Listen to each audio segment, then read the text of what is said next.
Get my date right. February 1st, 2021 is now in session.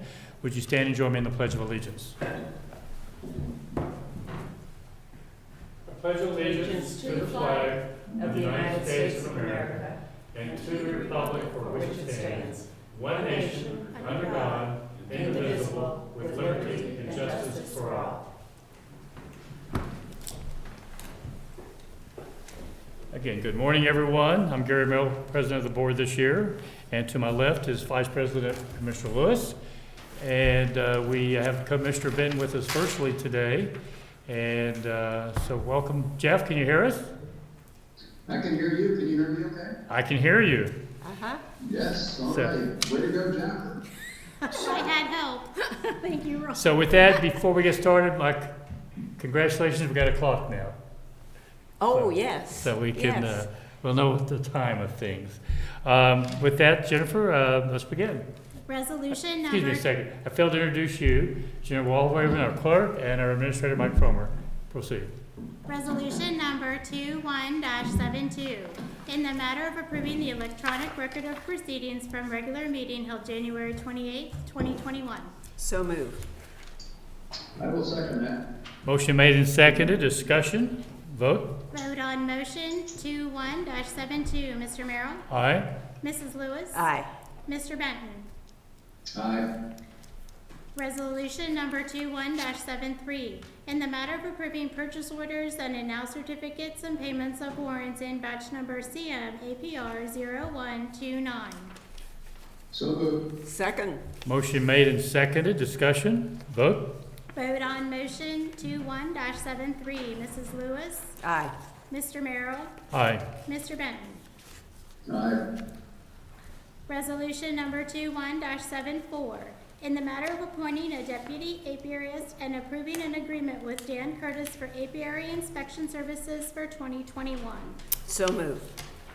Second. Motion made and seconded. Discussion.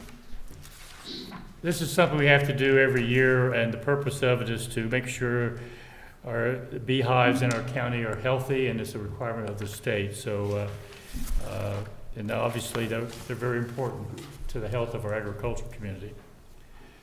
With that, vote. Vote on motion 21-74. Mr. Benton? Aye. Mr. Merrill? Aye. Mrs. Lewis? Aye. Resolution number 21-75, in the matter of a transfer of a liquor license request from Dancing Samurai doing business as Kogan's located at 9711 Sawmill Parkway, Powell, Ohio, to Coronado Tacos 25 LLC located at 4052 Presidential Parkway in Powell, and forwarding to the Ohio Division of Liquor Control with no objections and no request for a hearing. So moved. Second. Motion made and seconded. Discussion. Vote. Vote on motion 21-75. Mr. Merrill? Aye. Mr. Benton? Aye. Mrs. Lewis? Aye. Resolution number 21-76, in the matter of approving a grant of funds to the Delaware County Transportation Improvement District. So moved. Second. Motion made and seconded. Discussion. Good morning, Chris Boserman, County Engineer. Before I start, it just dawned on me how diverse your agendas are, going from bees to samurais and Oh, tacos, to and now something as mundane as roads, I feel. Roads are pretty What important a step today, down though. to talk about Yeah. roads So after all you're, that. you're suggesting you're mundane? Is that what I it is? am. Okay. Roads are pretty boring compared to those topics. So, at least I acknowledge that. The first item is this: the ongoing support of your board for our Transportation Improvement District, and in the past have transferred $400,000 of county road designated funds to the TID for TID projects, and we're asking that you do that again. This resolution spells out that contribution. Any questions or comments? Vote. Vote on motion 21-76. Mrs. Lewis? Aye. Mr. Benton? Aye. Mr. Merrill? Aye. Resolution number 21-77, in the matter of approving a right-of-way work permit summary sheet. So moved. Second. Motion made and seconded. Discussion. There are, I believe, 8 utility permits for your consideration that, for installations within our public road right-of-way. We reviewed all these and would recommend approval. Any questions or comments? Vote? Vote on motion 21-77. Mr. Benton? Aye. Mr. Merrill? Aye. Mrs. Lewis? Aye. Resolution number 21-78, in the matter of approving a cooperative right-of-way acquisition agreement with the City of Columbus for improvements to the intersection of East Powell Road and Lyra Drive. So move. Second. Oh, sorry, my apologies. Second from Commissioner Benton. Discussion. So this would help facilitate the extension of Lyra Drive in the city of Columbus to an intersection on Powell Road. The actual intersection, most of the intersection is within Delaware County unincorporated limits. It's all within Delaware County, but the city of Columbus corp line is basically the south right-of-way line of Powell Road. And so it does require some cooperation with the county in order to make that connection to Powell Road. This would spell out the purchase of the right-of-way, the acquisition of the right-of-way at the intersection. Columbus will do the right-of-way acquisition under this agreement. Columbus will reimburse us up to $250,000 for the cost of that right-of-way. So that's basically the agreement. I think it's appropriate for us to participate and cooperate in what is a good road connection, both in terms of a traffic flow and from an economic development standpoint on that portion. That's of what I was Paris. going to ask about economic development, certainly. More businesses. I do believe that Carfagnas may be coming shortly. Yeah. Hopefully. I read that. Yeah, So, yeah. So they're that, I already- mean, that'll be great. I think they're into the remodeling of the building now, I believe, aren't they? Or- Are they? think Yeah, yeah. And I think the developer also has a role in financially in this. I think so, yeah. So there Okay. is an agreement and an arrangement between the developer and Columbus for that extension through their property within the city limits, so. Great. Any other questions or comments? Yeah, Oh, sorry. I'd like to congratulate Engineer Bosman on getting this done. This will really help the Polaris area extend a little bit to the north and fill in and add a number of businesses in that area, improve traffic. So I think it's a really nice project that will really help Polaris and Delaware. And it does add one more entrance basically to the Polaris area from the north. It does. Yeah, it's really a win-win. Okay? Vote? Vote on motion 21-78. Mr. Merrill? Aye. Mrs. Lewis? Aye, Mr. Benton? Aye. Thank you. thank you. Resolution number 21-79, in the matter of approving a joint application by the prosecuting attorney and the Board of County Commissioners to the Common Pleas Court to authorize the appointment of Chris L. Conley, Esquire, as legal counsel to assist the Treasurer's Office with certain bond placement matters. So moved. Second. Motion made and seconded. Discussion. Morning, Commissioners. Treasurer Mike Ringel. We tried to make sure that that resolution title was as long as possible. In short, in order for outside counsel to be appointed for an office, there needs to be a joint application of the Commissioner's and Prosecutor's Office. That's what your resolution would approve. The underlying matter for the appointment of the outside counsel is to review bond term sheets and other bond documents on behalf of the Treasurer's Office for a private placement that my office is currently negotiating with Liberty Township. So the underlying transaction there is pretty exciting for the county. Liberty Township has a levy-backed series of bonds that are refunding their YMCA. The term left on those bonds are 7 years, and there's approximately $2.4 million that's being proposed to be refunded through the Treasurer's Office. It's a win-win for Liberty Township residents as well as the county. When it comes to Liberty Township, they'll be able to save approximately over $120,000 in interest costs over the term of the loan by going through the Treasurer's Office rather than working with a bank. And then the county would also be receiving much better rates on the investment than it would be otherwise able to get in the open market. I was looking this morning, the 7-year treasury, the initial term for the proposed refinancing, the outside counsel would help review. The starting rate would be 112 basis points, and the 7-year treasury to try and match comparative fixed income asset for that same term, the 112 basis points for the refinancing would be over 33 basis points what we could get on the open market for a 7-year treasury. So it's a great deal for interest to the county as well. Is that rate variable or does it fix? Because obviously the rates could change the next 7 years. It is a stepped rate over the 7-year term of the bond. I believe it's 112 basis points through 2024, and then it goes up to 125 with a quarter of a percent increase until the final year in 2028. And I was going to ask you to explain the specifics, which you did without me asking. And just for the record, this is one placement for this particular council. Yes. We have a relationship with a bond counsel that we typically use, so it's only for this one particular. Correct. Okay. Any other questions or comments? Vote? Vote on motion 21-79, Mr. Merrill, Aye. Mrs. Lewis, Aye. Mr. Benton. Aye.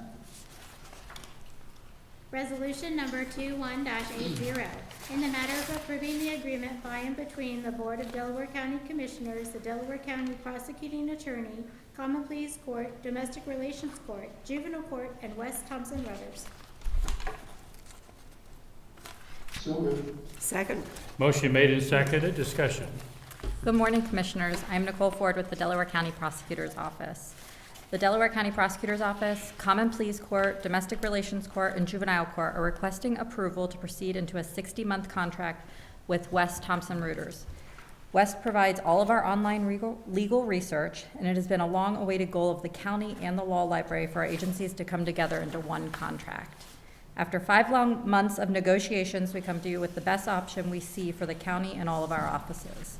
The combined contract is a savings of about $1,580 a month in legal research cost. Along with these savings, there would be only a 1% increase each year thereafter. Questions or comments? Vote? Vote on motion 21-80, Mr. Benton, Aye. Mr. Merrill, Aye. Mrs. Lewis. Aye. Resolution number you. 21-81. Thank you, Commissioner. Thank you. In the matter of authorizing membership in the Omni Partners Joint Purchasing Program. So move. Second. Motion made and seconded. Discussion. Morning, Commissioners. Tiffany Mag, Director of Environmental Services. So this is a joint purchasing program that we intend to join to be able to get access to state contract pricing for building improvements. We're going to be doing some improvements to our OECC buildings, including our central maintenance facility. This year in 2021, it was budgeted, and we intend to join this. It's a free program where we can get state contract pricing. So it's a whole list of other municipalities that are a member of this as well. Questions or comments? Vote? Vote on motion 21-81, Mrs. Lewis, Aye. Mr. Merrill, Aye. Mr. Benton. Aye. Resolution number 21-82, in the matter of certification of delinquent accounts to the county auditor for accounts to be assessed to payable year 2022 taxes. So moved. Second. Motion made and seconded. Discussion. So this is our quarterly certification of delinquencies. This quarter, we have $156,283 so that's being certified. That represents 4.18% of our accounts, and that is actually the second lowest that we've had over the course of the last 3 years. The lowest being last quarter, because we've been following up so heavily with our e-bill customers, people that just simply are not checking their emails. So that program seems to be going very well, and continue to have the low delinquencies. My only comment is it's still a lot of money Yeah. that we get deferred, and I realize they pay interest and all that, but I'd like to see the day when, are we still pursuing the possibility of working with Delco on this, or for the areas that Delco has served, or is that not? Are you talking to in regards to like water shutoffs? Uh-huh. We have not. I'm not sure if I would need maybe Eric or Mike to weigh in on. Okay, I'm just The curious. That was legality of a conversation I know was being had at one time. Yeah, I think we had a conversation because if we had an arrangement with them on shutting off, right now it's really hard the only way to force payment is to dig up a service, which isn't practical. So we talked about doing that. They bill based on gallonage monthly, and we do quarterly flat rates. So there'd be some dialogue that would need to happen there. So. Right. Is that something that you're interested in us going down that path? Well, I know where I live, we currently are doing that program, and really it hasn't been a function of how much gallons are used. It's just a function of, this is the rate, flat rate that we charge. So it's working there, and people who haven't been paying are now paying. Okay. So anyway, just in my Yeah, observation. it's a tool, sure, definitely. Well, there are also some programs too that cover with COVID relief. There are programs for utilities. Right. And so I think people can get that help Right. if Yep. they apply for it, so. Yeah, we'll certainly keep that in mind as well. Yes, right. Actually, through Community Action, through United Way, and Yeah. so the money is available for people to use, Sure. should they apply. Any other questions or comments? Vote? Vote on motion 21-82. Mr. Benton? Aye. Mr. Merrill? Aye. Mrs. Lewis? Aye. Smack's going to do a presentation up. You can just give us a minute here. That's good.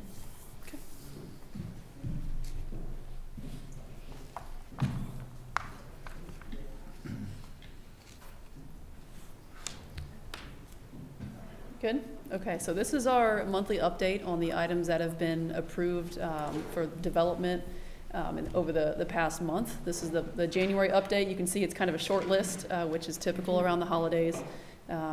We have Liberty Grand District, Section 4. They have a sewer approval. Oh, I'm sorry, they have a subdividers agreement, and this is actually an MI subdivision consisting of 44 lots in Section 4. And then the second one is Smith Farm at Carpenter's Mill, and this is a sewer approval. This is a Pulte development, and there's 17 lots in this section. And you can see the location. Basically, they're in that same Sawmill Parkway corridor that we've been talking about over the course of the last couple updates. Both of those are located in that same area. So any questions on that? Questions or comments? Mr. Benton, I'm not sure if you can see it or not. I can't see it You very can't? clearly, but appreciate the update, Tiffany. Sure. No questions or comments? Vote? There was no vote. There was no vote? Okay, just an update, my apologies. Thanks. Thank you, Tiffany. Oh,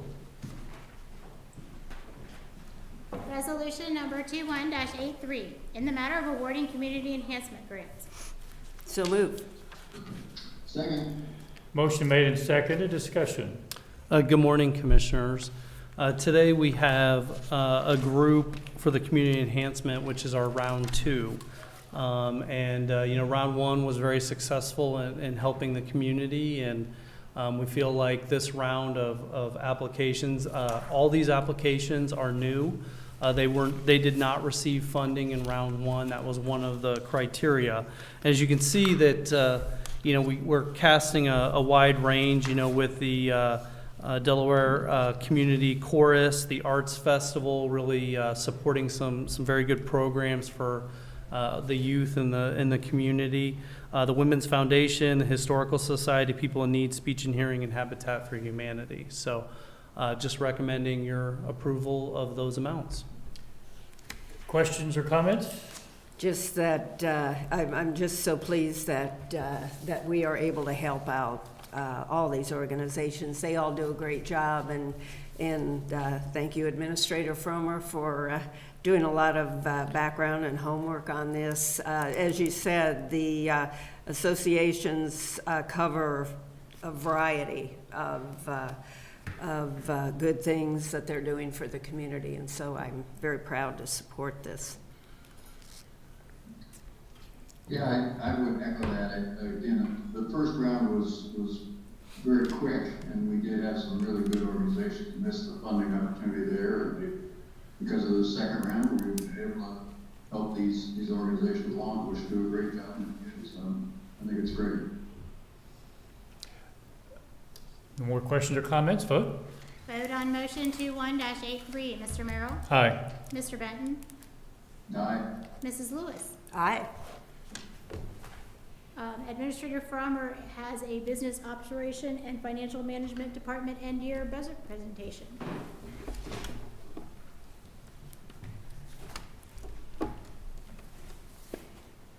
I think we should be good, Jen, to swap it. Do you want me to give them these? Yes,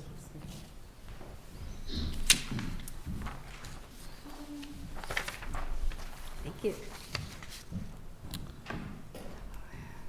Good morning, Commissioners. Unfortunately, Karen First could not be here today to help answer any questions and take, to get a lot of well-deserved credit for the work that she does.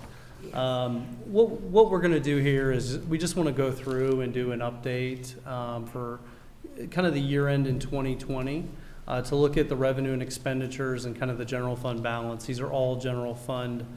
This is the general fund balance that we're going to be, looking at. So just taking a very high level overview, you can see that this screen here, we have our actuals. Then we also have what our approved budget was and what the percentage we ended up coming in based on the yearly budget with the actual. Our operating revenue exceeded, and we were at 104%. The approved budget of 106 was modified mid-year to reflect COVID. So it wasn't the original amount that was budgeted. Our operating expense, you're going to see, was 81%. Now, a large percentage of that was the reimbursements we were able to get through the CARES Act funding. That's why we were able to, you're going to see in a couple of the charts on that. Our non-operating expenses, we were right on par.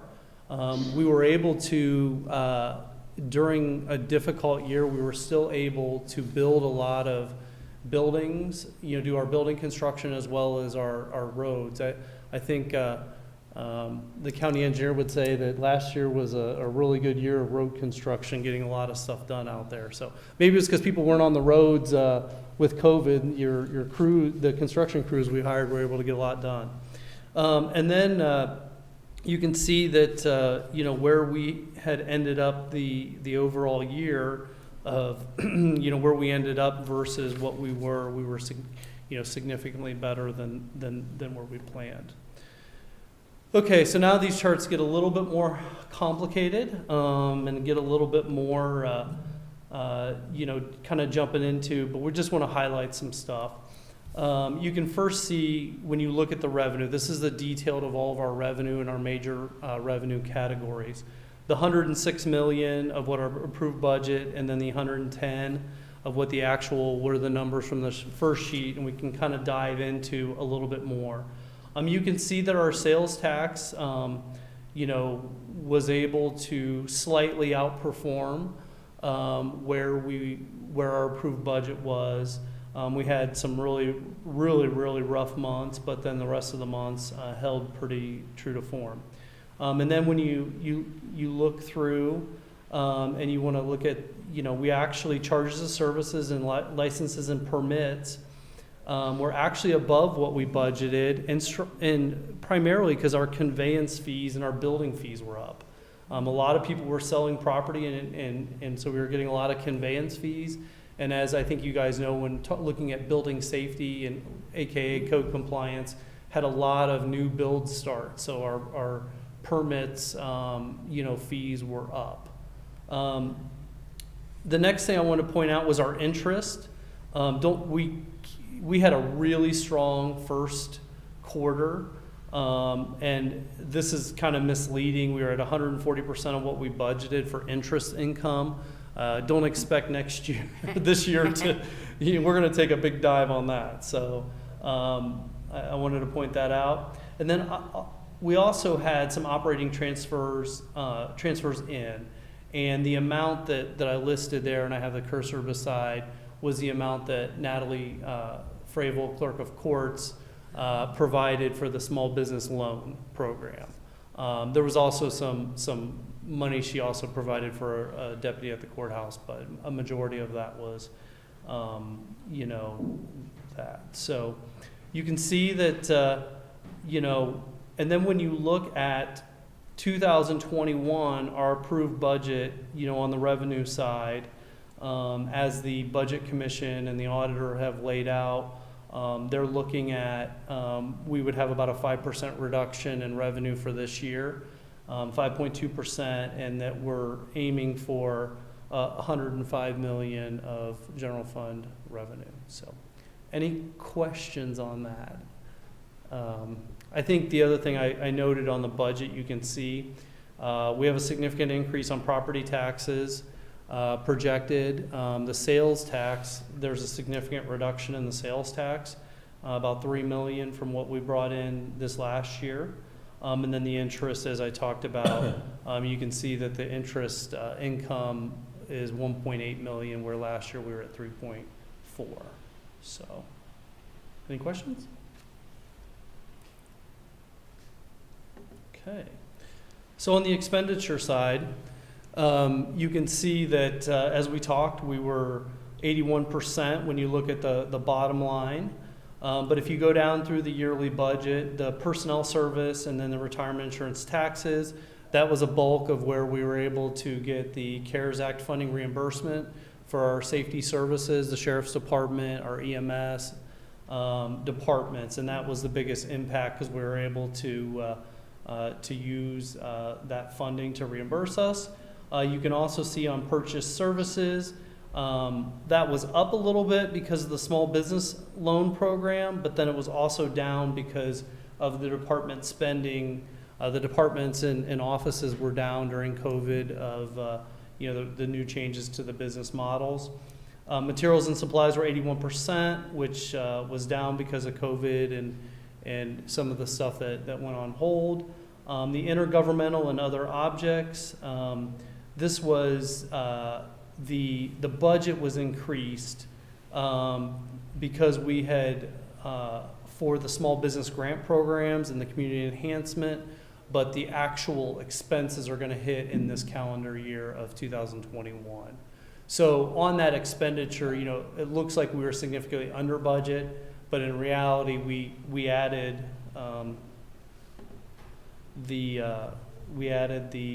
those programs mid-year, which showed that. So, and then you can see our approved budget from 2020 was 91 on expenses, and our 2021 approved budget.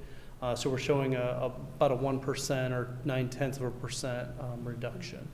So, any questions on that?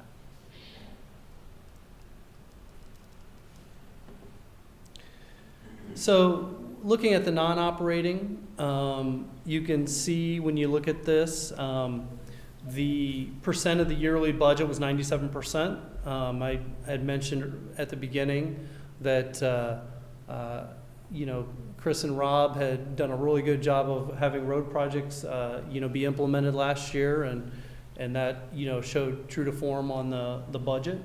Also, the capital acquisition fund that we have in the 2021 budget is to support the Bixby project. You know, a big chunk of that is to support the Bixby project. And then we had some advances in, which are shown, you know, also on the ledger. And those were to the county engineer, but paid back to the general fund. I think it was, there were just some advances of monies, and it really netted out in the end, but it just showed up on the ledger, and that, with, I think, them getting funding, you know, maybe grants and different things like that. You can see overall in the corner, the general fund balance, we started 2020 at 46.9, and we ended the year at 51.2 million. We're projected in 2022 to be at 37 million as we are, moving forward with some projects and other things, with Bixby and other things of that nature. Just kind of some key takeaways, from 2020. The CARES Act expense reduction in 2020 was over 10 million, and really reduced our spending, in addition to the departments, changing their programming and offices changing their programming, which led to a pretty big reduction operating. The small business grant and community grant expense will be in 2021. Even though we increased our budget and we showed that. Our 2021 revenue projection, as long as things stay like they are, I think is very conservative. But not knowing what the long-term outlook and impact of businesses and other things like that, maybe it will be a realistic. Interest income will be down significantly. The small business loan expense was in 2020. So that program that you guys had launched last year was last year. So that's not something in addition to the grant and the community enhancement program. And, I think that one of the great things in 2020, and will continue into 2021, is we were able to significantly support the community through the RLF and also the small business grant program and the community enhancement programs.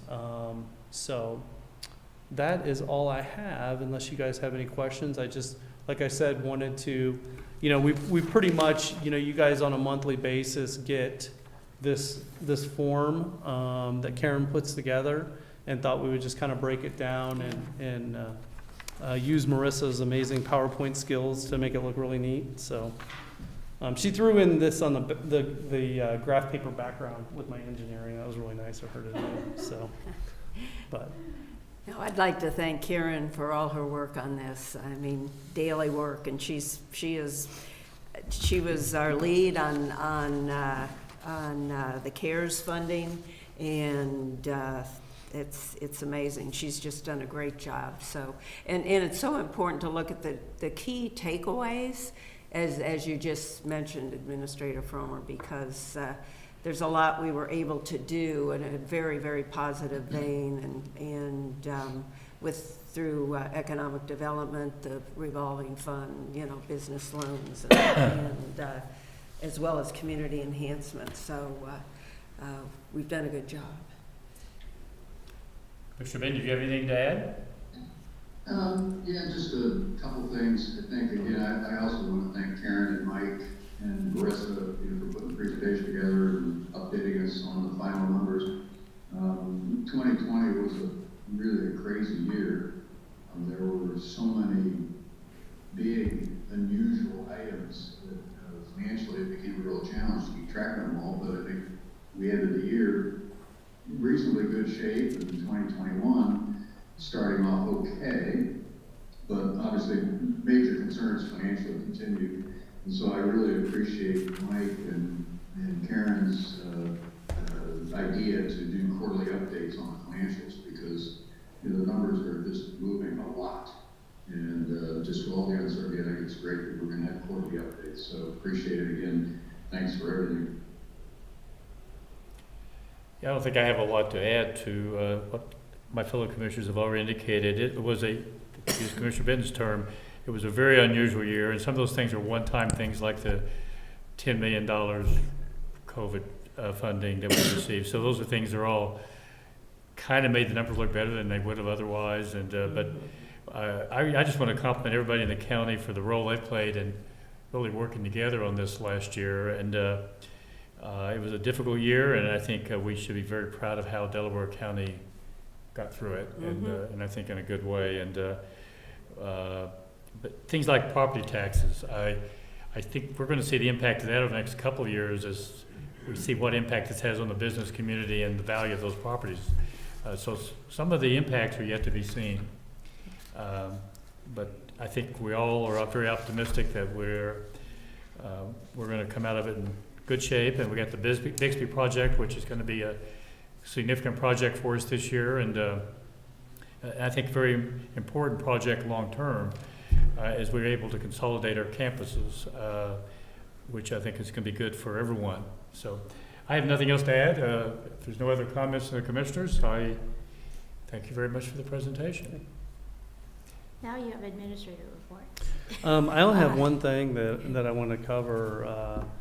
You know, I think we've all become accustomed around here when it becomes to IT that there's a wall raven that really comes through, but that's Jerry. And to see Jennifer today take control of this system, I just want to give her a shout out. I went away for a week and come back, and she's like our IT guru. So I think maybe she's been talking at home to Jerry about how to do this stuff. I don't know. And I do want to make a comment. The sound is much, much better than what we experienced Yes. across the street, which these hearings, these dispositions we have coming up, which is very reassuring because sometimes it's very difficult to hear them. And now they're going to be coming from different various sundry sources, so we'll see if it holds, but this is much better than what we've experienced. Yes, it really is.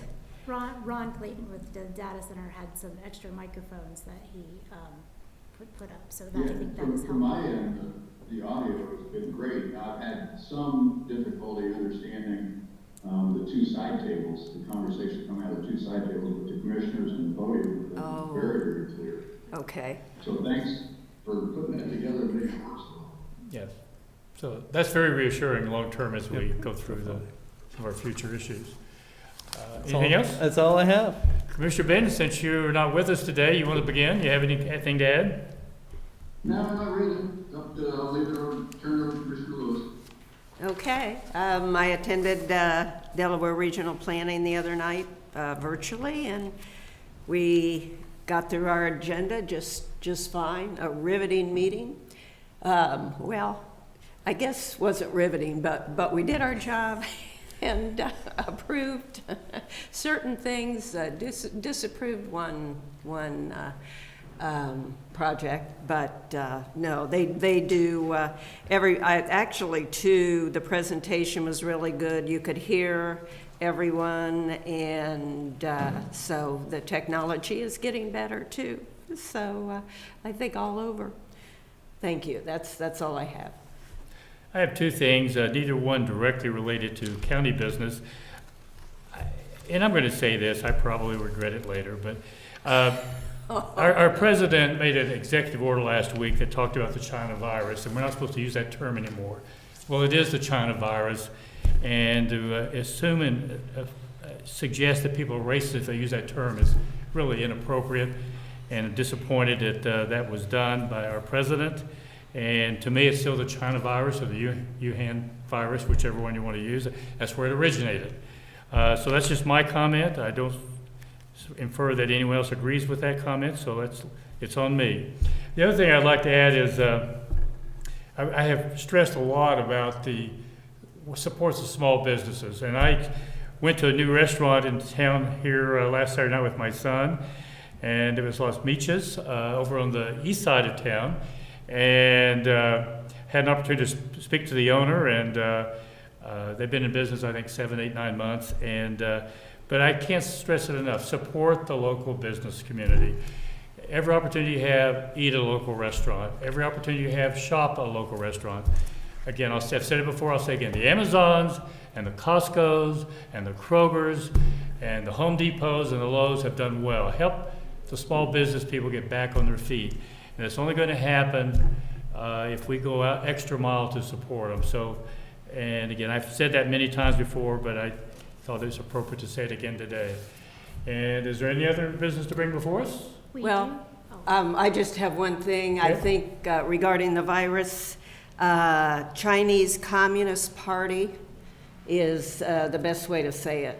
Chinese Communist Party virus, or, you know, that is a dictatorship, becoming more so every day. And so I always like to say Chinese Communist Party virus. So, Well, I'll accept the that terminology origin. as well. Yeah. The shame is that we're at a very tough time here, and China's goal is to be number one in the world. And I have some fears about that, and the little things like this does not reassure me that we understand the real challenges that lie before us. So I appreciate your comments, Commissioner Lewis. Anything else? We do have need for executive session today. Resolution number 21-84, in the matter of adjourning into executive session for consideration of employment and compensation of a public employer, public official, and to consider confidential information related to economic development. So move. I'll second. Okay, motion seconded by Commissioner Benton. Discussion, vote? Vote on motion 21-84. Mrs. Lewis? Aye. Mr. Benton? Aye. Mr. Merrill? Aye. With that, we are now in executive session.